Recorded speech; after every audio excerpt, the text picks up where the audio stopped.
Well, I read the script and I thought it was a chilling story, but a profound story. And there was something about Jill that I just instinctively was intrigued by. And there's a scene that I particularly couldn't stop thinking about, having read it, when she confronts Christian Longo towards the end of the film, and that was something that stuck with me.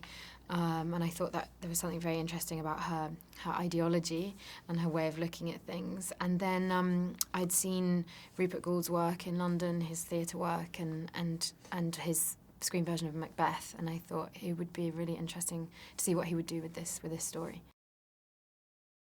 Well, that came from, I met Jill herself, and she said to me she had that intuitive feeling. She felt very strongly that there wasn't something quite right about this, and was very suspicious of why her partner was becoming obsessed with this man who was accused of murdering his wife and children.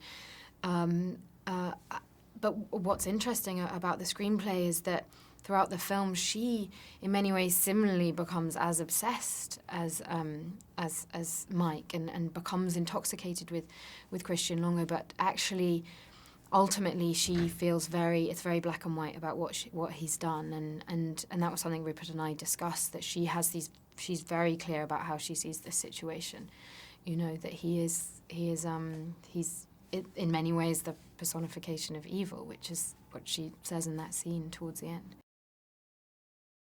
I felt like, in many ways, it was almost like a romantic relationship. They became totally intoxicated with each other, and Mike Finkel just, you know, he said himself, he lost his head in many ways. He lost sight of the reality of the situation, and sort of became obsessed with the twists and turns of it.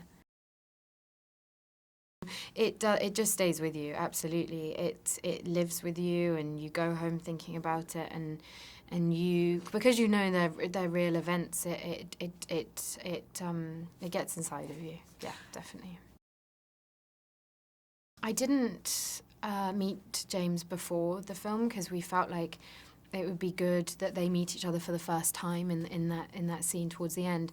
But Jonah and Rupert and we all got together and ate Chinese food and talked about the characters and the script, and wanted to feel like, you know, because when you don't want to just get onto set having never met each other, that we sort of understood how each other worked and felt comfortable on set. And actually, some of the best moments were improvising little bits with Jonah, and I enjoyed working with both of them very much.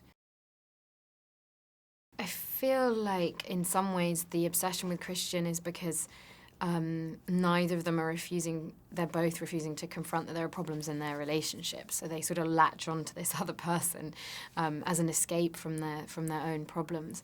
And there's an intensity, and there's a love between them. But I think Mike feels huge sense of shame when he loses his job, and wants to redeem himself. And so he's finding that there's this story. He thinks, you know, this could make me.